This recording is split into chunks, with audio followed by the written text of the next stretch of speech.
After 1 week off, we are back. It is the Locked On Big 12 Roundtable. I am Josh Neighbors, the host of Locked On Big 12. To my right, it is John Williams, the host of Locked On Sooners. To his right, it is Steven Simcox, the host of Locked On Horned Frogs. Below him, it is Linda Godfrey, the host of Locked On Pokes. And then to her left, it is Jake Hatch, the host of Locked On Cougars. Dave Aranda gets an extension at Baylor. We're going to discuss that. Also, Luke Fickell getting his extension as well. And then we're going to discuss who had a better season, the NFL or college football. All that coming up on today's show.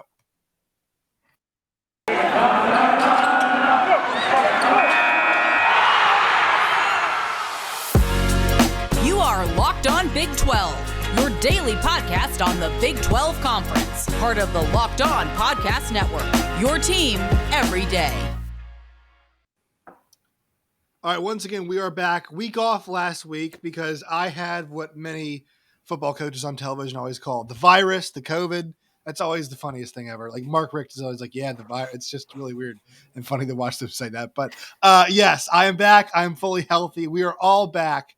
So the big news today is that Dave Aranda got his extension. Now, we heard this was coming for a while. And, Steven, you're kind of most familiar with Baylor, just kind of, being in that area and covering them. And I want you to talk about, the extension, but also like how private schools just kind of inherently the information really is not there as much for public kind of grasping as it is, for an OU or an Oklahoma State, right? So kind of describe to us what you're hearing, what the numbers might be, and just, your thoughts on the extension for Dave Aranda. Right. So we're looking at an extension through 2029, which is seems longer than most of these end up being. But I know it's sort of all just like weird numbers that are arbitrary in a way. But that's the number that he is linked to right now.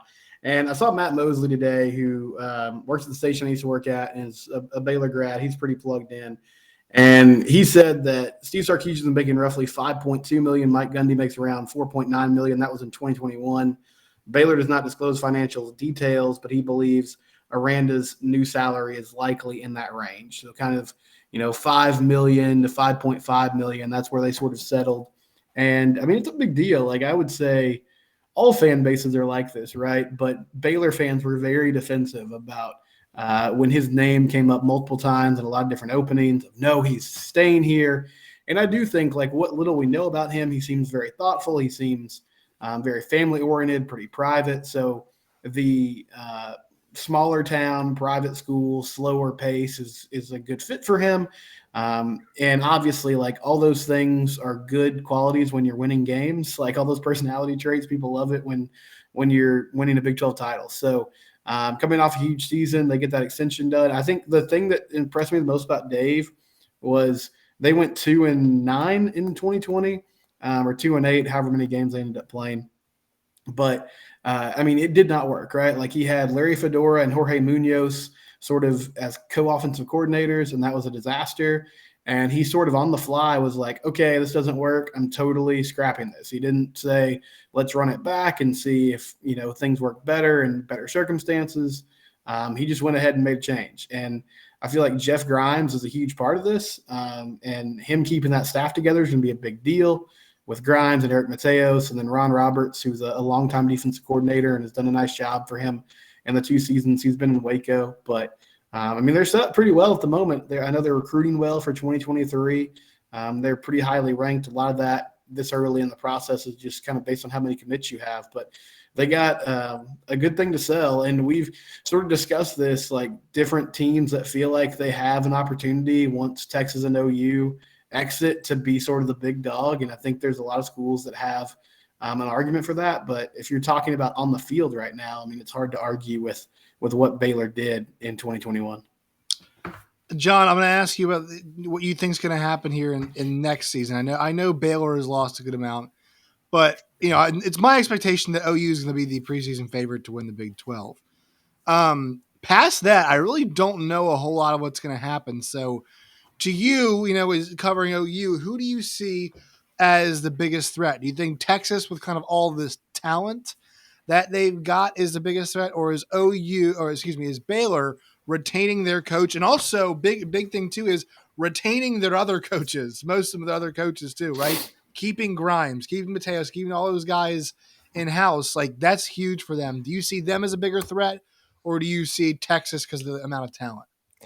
I think I see Baylor as a bigger threat right now. I still see Oklahoma State as more of a threat than Texas until we see what they're putting on the field with a guy getting his first run as a starting quarterback in college football. I still see Texas as a threat in the Red River Showdown, but as far as like contending for the Big 12, I'm not sure they're quite ready to do that just yet. But Baylor, I mean, they're bringing back the thing that's their bread and butter, right? Their defense, their offensive line, good offensive play caller, and they've got a quarterback that's got experience that's going to be back, and his backup has experience now too. So they're a team that's pretty well set up to make another run at the Big 12 title. I think they might be due for a little bit of regression, but I think it's still going to be a really, really good football team. Yeah, I thought about this today. Like the crazy part about this year's Baylor team was the fact that it's the most Baylor thing ever, like, especially this group.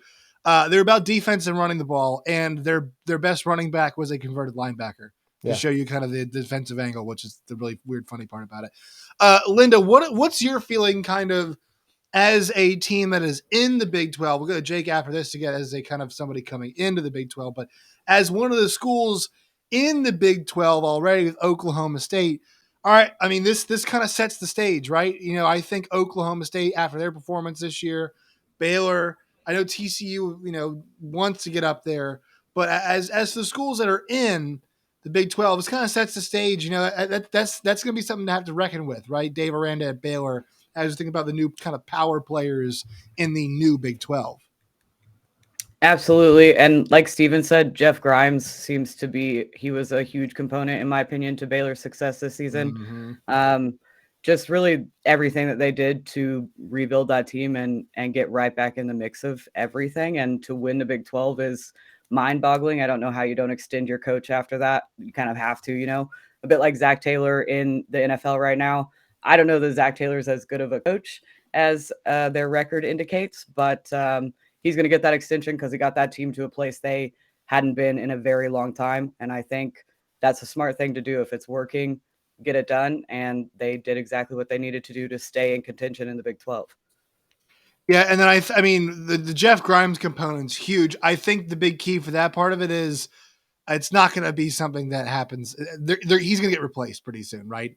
I think we've seen enough Jeff Grimes, and you got a front row seat to this, Jake. We saw it already at BYU. We just saw it at Baylor with, I won't say scraps, but it wasn't great, especially what we saw in 2020. So they're going to have to replace that. But as somebody coming in to the Big 12, and also seeing Luke Fickell get the extension, like I know people think this league might be wide open, but it feels like they're going to be some powerhouse coaches, at least some established coaches. Aranda, Fickell, Gundy, Sataki. I mean, these aren't just kind of the hot risers. This isn't G5, right? These are well-paid, well-known commodities who have been coaching for a while. They're going to be ahead of these programs. And that's the thing about this is these new programs coming in. UCF just locked up Gus Malzahn long-term. Mm-hmm. BYU took care of Kalani Sitake and his assistants. Luke Fickell's the most recent. They're committing $10 million at the University of Cincinnati now to both the head coach and the coaching staff leading the Bearcats. These programs, I think, understand the level that they're going into, and they're trying to spend commensurate with getting in there and competing right away. We'll see if it actually works out that way. I still think that all of them are probably going to have some sort of a adjustment period where they have to get used to playing the level of football that these other programs have been playing at for literally decades. But I think these programs understand the financial commitment they have to make. I'm actually impressed that Baylor put up what they put up, apparently, to take care of Dave Aranda. I'm with you on the Jeff Grimes thing. The reason why he went to BYU be the offensive coordinator is because he has a dream of being a head coach. Mm-hmm. He's not going to be long for Waco, but in the time that he's going to be there, Dave Aranda found a good one. Yeah, he did. It felt like if there was some Auburn movement, we might have been having a conversation about him. Yeah. Because with his desire to want to go to that next level. Mm-hmm. And also the one guy, we didn't mention too, the first school out of that new four to really commit, Dana Holgorsen, right? I mean, Houston ponied up for Dana Holgorsen and they found that success. I mean, it was a little rocky there, but last year, they won 12, 13 games, an awesome season for them. So I want you all to assume that 14 teams in the Big 12 right now, all right? So let's just say OU and Texas are in, and the new 4 schools are in, which is it's probably going to be a likely scenario, at least we think for one season here, maybe in the next 2 years. Who is the best coach in the Big 12? If next year we're to have all 14 teams there. All right. Who is the best coach in the Big 12? Steven, I'm going to go to you first. Oh, man, this is a great question. I'll take Luke Fickell, and I know that you're dealing with him doing it in the American Conference, but still getting to the playoff with that team and sustaining like a couple years now of extended success in Cincinnati, I think is a big deal. He's also recruited well. He's developed well. I think he checks all the boxes. I'll take Luke Fickell. All right, John. Yeah, Luke Fickell seems like a really good choice. I'll throw a nomination in there for Mike Gundy as well. Just what he's able to do with the, how do I put this kindly, the level of quarterback play that they've had at Oklahoma State for quite a while now. And, they haven't always been the power player in the Big 12, but every few years they jump up there and they put themselves into contention. And, I don't necessarily like everything about the guy, but I think he's a really, really good coach. And I think this is just one of those things, like the Big 12 is going to have a deep roster of coaches if they can hold on to all these guys, which is really impressive for a school or for a conference that a lot of people, national media included, think it's maybe like the 4th or 5th best conference. That Right. Coaching roster, you could put up against any conference in America, I feel like.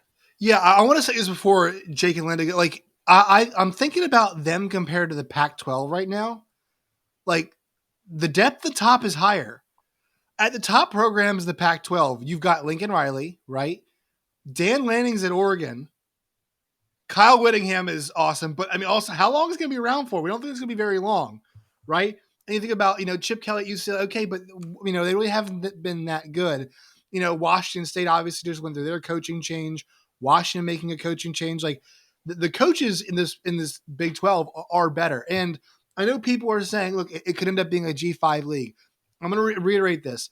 They're paying these coaches very, very well. And especially like we talked about at those new 4 teams coming in, they're all paying their coaches very well to come into this league. So I just think that should be known.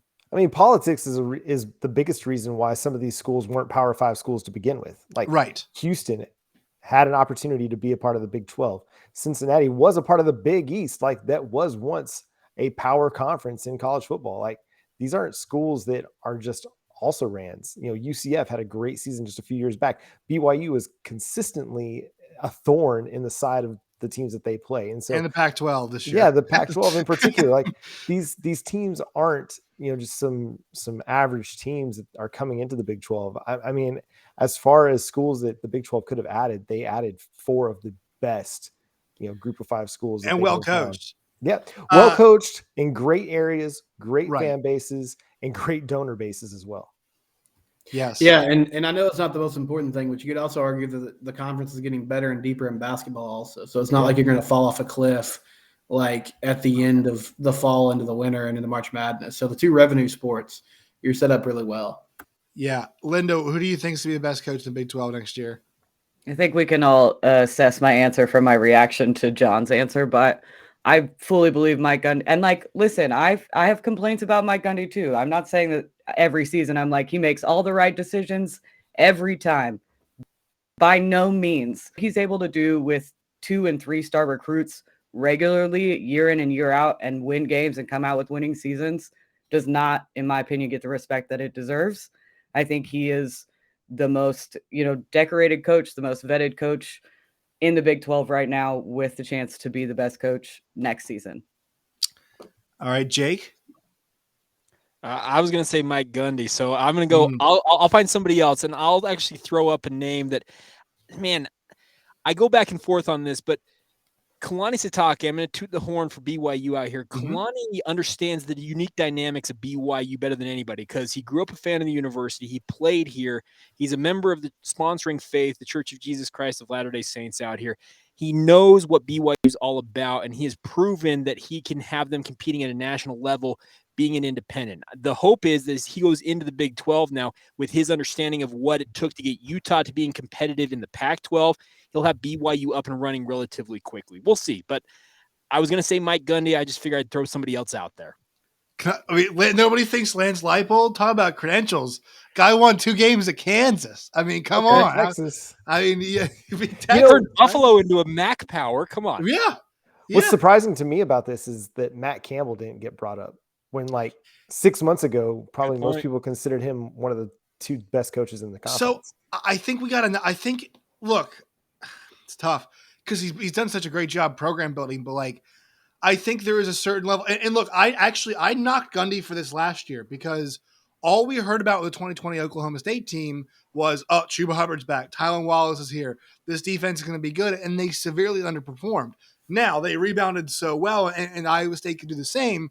But the thing was, this was the year, right, for Iowa State. This was the season with the talent that they had. And they came up way, way short of expectations. So while we might see him as this awesome program builder and coach, I mean, I think the reason why we're all gravitating towards a Mike Gundy is that, he's had all this success. I would say at this point in time, I would roll with Luke Fickell. And I will say the reason is because the last 2 seasons, like, I don't think people understand, them going to the playoff does not happen without their last season.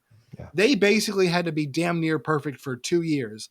And with the amount of pressure they had on them this year to be as good as they were and to run it wire to wire and to get that win against Notre Dame on the road, which they had to have to make that statement and still get doubted and still win every single week, and most times impressively, that to me is like coaching. Like, that is just, I kept this group focused from pillar to post because they had this amazing opportunity. And also too, like, there's a couple bounces in that. I'm not saying they win the Alabama game. That game's a lot closer, right? And they didn't get absolutely curb stomped in that game. It was not. We've seen worse blowouts. We saw one in the game afterwards, right?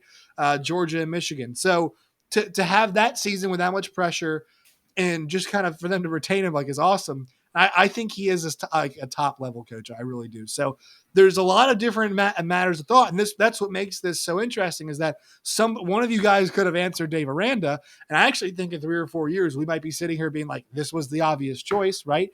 And Steven, you know this too.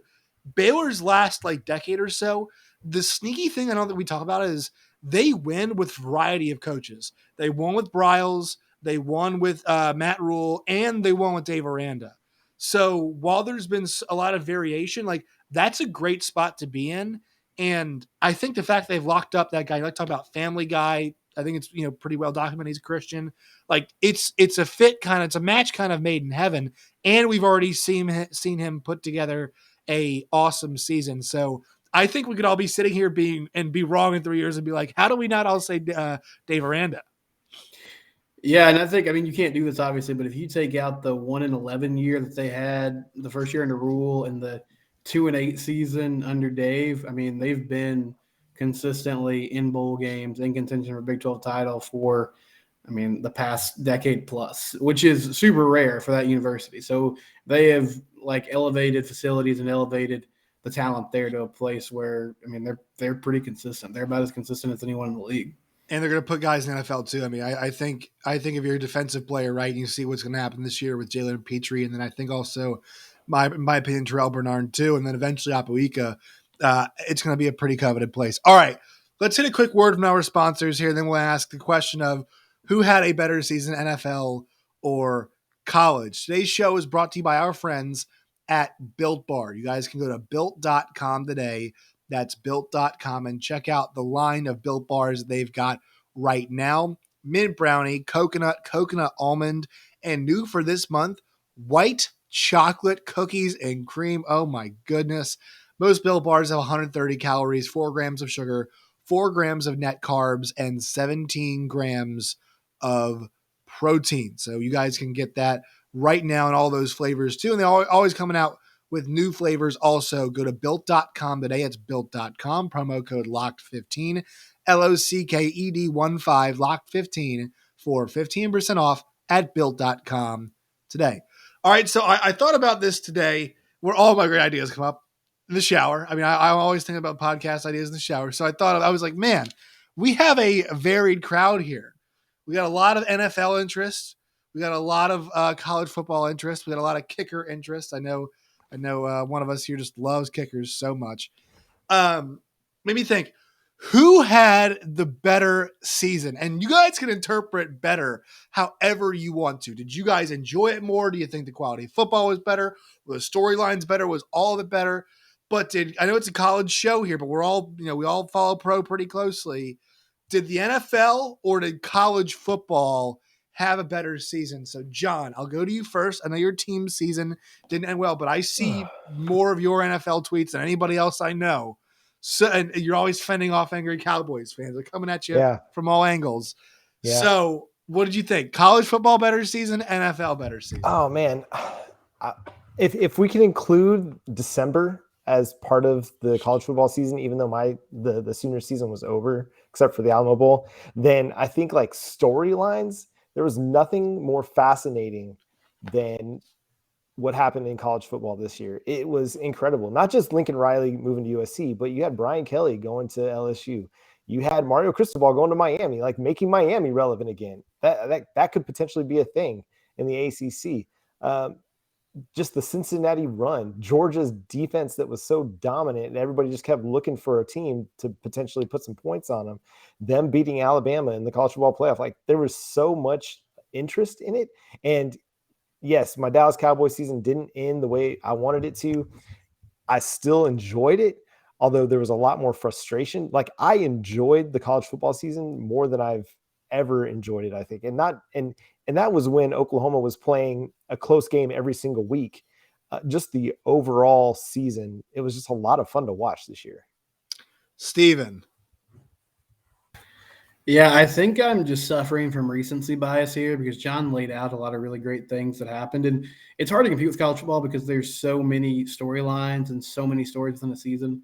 But the NFL playoffs were just so good. I mean, it was just game after game. The Chiefs-Bills game was the Chiefs-Bills game was an instant classic. And then, I mean, the follow-ups weren't to that level, but they were still, the AFC and NFC championship games were great. I mean, Chiefs-Bengals was an amazing game. Rams-Niners wasn't like there weren't a ton of fireworks, but it was another close game. In the Super Bowl, I mean, you had a well-played, super competitive football game. So I think the NFL, even though they rarely are able to get out of their own way, especially from a PR perspective, I feel like they had a really great year just on the field. And if that was my first thought when you said who had the better season, I was just thinking about the entertainment value of the games. And I think college football, there was some parity, right? Like we did see Cincinnati break through, but at the end of the day, it was still Alabama and Georgia. And it was nice to see Georgia get it done, but it was mostly the usual suspects. And in the NFL, I mean, we got Bengals-Rams, which was a cool matchup. So I'll go with the Shield in this matchup. Corporate Simcox over there with the pick. All right, Linda. Oh, I hate this question because like people ask you it all the time. Oh, if you had to pick one, would you watch college football or NFL? And I love them both for like wholly different reasons. College football makes me feel warm and fuzzy, and I feel like they're legitimately playing for each other. Whereas like in the NFL, I'm like, yeah, but you're getting like $20 million a year, or a game when you get into the playoffs. So I think of that as more like a skill set situation where it's fun to watch Aaron Donald run a guy into his own quarterback or Cooper Kupp absolutely torch Eli Apple in the Super Bowl. But the storylines in college football that are guys playing for each other or coaches, monkeys biting children is just so much more fun and like heartwarming. Not the biting the monkey, like not the biting of the child actually, but the stories that come from it are great. So I can't in good conscience pick one. I like them both a whole lot. I think the words heartwarming and monkey biting child were used in like either the same sentence or consecutive sentences. There was a comma, so I think it's fine. The heartwarming story of a coach's stripper girlfriend and her exotic animal. It's a fun story. I think it's why we love the and sport. Heartwarming. I think there's a Hallmark movie about it. Hey, Linda, I thought about you when Joe Burrow pass fell incomplete and Evan McPherson didn't get a chance to hit a game-tying field goal. Like, you were the first person that came to my mind because I knew you were wearing an Evan McPherson shirt. I thought about Linda when they showed Evan McPherson out there for the halftime show.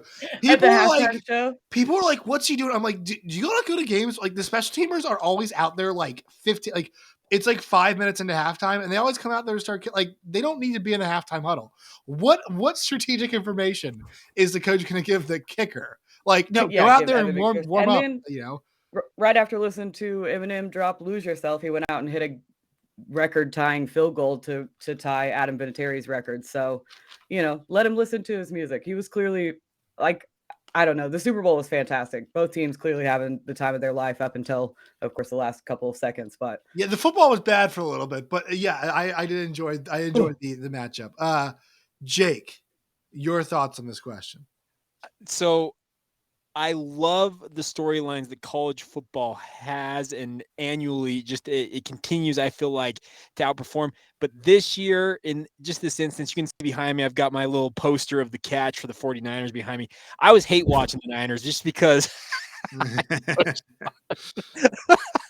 I've had that poster for many, many years, but the thing that the NFL had this year was their postseason was unlike any NFL postseason that I can remember in my life. It was absolutely phenomenal.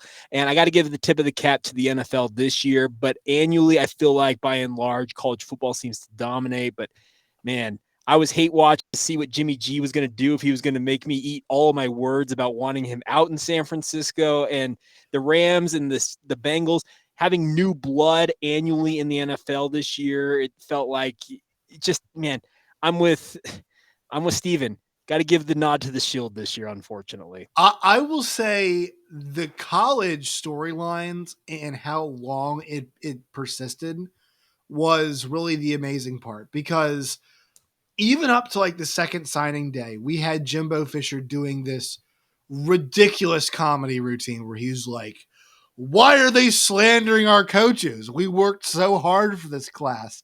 And it's like, dude, the jig is up.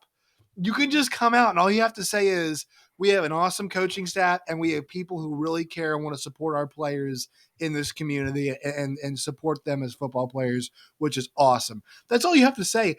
NIL is legal now. You don't have to be like, "Oh, name, image, and likeness. We would never."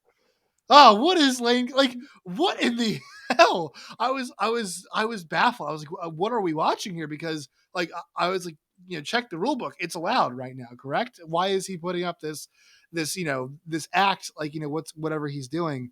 Lane Kiffin's comments were weird too, but the potential, I mean, we just had an almost coup of a coach who was in Mexico, that started by message board rumors, with boosters who clearly wanted the coach out. And this coach is going to come back and coach the next season, which feels completely untenable with Brian Harsin at Auburn, but it's going to happen. And so I think why college wins this year is that even when games weren't being played, the storylines kept going. I mean, usually by mid January and early February, football guys are having a tough time generating conversations, right? That was not a problem. Like, generating college football content and conversations was not a problem, because coaches are just ridiculous people as it's currently right now.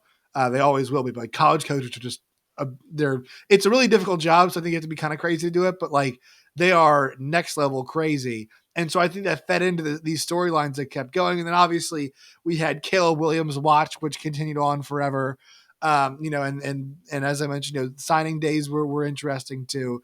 So I think from an overall story perspective, I would say I want to go with college football. Now, in the end, were the results as good? I actually don't think the Super Bowl and the National Championship were as entertaining as they ended up ultimately were in the end. I don't think the end parts of the game were actually representative, like the entire game. I didn't think they were great football games, but the results were pretty cool, right? The Rams were not an underdog by any large stretch of the imagination, but it was great to see Matthew Stafford, who's on a bunch of crappy teams, and Aaron Donald, and some people like to see it, OBJ win, whatever. And then also Georgia's a powerhouse, but it was great to see them get over the hump with a guy who looks like, he drives golf carts over at your local country club. So that is, I think, the stories were fun on both sides. I'm just going to go with the college football stories because they were a lot more ridiculous, and I'm a fiend for that kind of stuff. So, anybody have any thoughts on that as we kind of go through this here? Yeah, I mean, I got started covering the NFL and covering the Dallas Cowboys. Like that's where most of my Twitter following comes from. Right. But now they're getting inundated with college football tweets because I just had so much fun watching college football this year. The NFL, I think some of the things that really got to me about the NFL season was how much officiating became a part of it. Yeah. And I'm very much keep it in your pants officials, like quit throwing flags, let people play, and just let the game be the game. So many times you're seeing 10, 11, 15 penalties, on a team or combined, and it just takes away from like. So you enjoy the T. Higgins no call? You thought that was they should just let that one? I mean, there's some that are absolutely kidding. blatant. Absolutely, I get it, but they're like they say you could call pass interference, you could call holding on every single snap. And I prefer games that aren't getting over officiated. And I felt like the NFL just had a ton of over officiated games this year. Also, we didn't need the extra week. Like, was anybody like, yes, week 18? Like, No, thank God. I was pretty over it. Yeah. Even though my team was going to the playoffs, I was just kind of like, I was like, yeah, this is like nobody. And the thing that, I mean, nobody except for the 32 owners asked for it, right? Nobody was like, yes. You know what? We need week 18. We need that 17th game to figure out who's better, who should be in the playoffs. Now, it did provide us with that amazing moment with the Chargers and the Raiders, right? But like nobody, I did not have. There was no exciting football to me that entire weekend until that game actually started, which is not good, and it really kind of defeats the purpose of that. But I digress. I think I will say this: if we do get college football playoff expansion, like I think the answer might become pretty easily that, because it's going to be absolutely ludicrous if we do end up getting that. But yeah, I think each season there was excitement. This just shows you why football is king, right? There are arguments for both sides of this, and we were all here enthralled by each of them, and it just kind of shows you how much it controls it. All right. One more quick word from our sponsors, and we'll get everybody out of here. Today's show is brought to you by BetOnline and BetOnline.net. Just because the big game is over, friends, does not mean the sports action stops. If you guys want to get in on the Olympics, if you guys want to bet on that Russian speed skater who cheated, I would suggest it. She's pretty damn good, apparently. You can go figure skater, yes. And she didn't cheat. She was advised to take medicine by adults. Really? We don't think the 15-year-old did it by herself? She's a 15-year-old. If somebody tells the Russians would never dope their athletes, God, John. Yeah. Man, I'm just saying, like, they need to quit letting minors participate in the Olympics so they don't get taken advantage of like this. Sorry. Correct. Girl dad. You're not wrong. Excuse me. So if you want to bet on her, I'm actually not even sure you can. Excuse me. Wow. Sorry, BetOnline.net. Yeah, you're doing great. This is just a steroid-free podcast, guys. This is real life. If you want to bet on the United States men's and women's hockey team, you guys can do that. UFC, boxing, all of those things. Well, I'm making this ad read. I'm sure you can bet on that as well at BetOnline.net today. You guys can go and check it out. BetOnline, it's where the game starts. All right, everybody, it's time for plugs. John, you go first. Where can people find you and your work and all of its variety? And also, if there's any nuggets you guys just want to give, anything you guys just want to say to end the show, I feel like I should let you guys say that too. So go ahead, John. Yeah. Hey, I like the idea of the final thoughts. This is very around the horn. Like it's around the horn. Yeah, exactly. Yeah, I love that show. Like there are a few things on ESPN that I really enjoy watching, but I really like that one. Even Woody Page sometimes. But no, final thoughts, man. I love the Olympics. Like there's something really cool about all these athletes just spending years of their life preparing for something that'll take place over 2-3 weeks. It's such an emotional roller coaster. Like from somebody, I did musicals in high school, and it's not at all the same, but you spend like months preparing for something that will be over in 5 days. Like you have 5 runs and then you're done.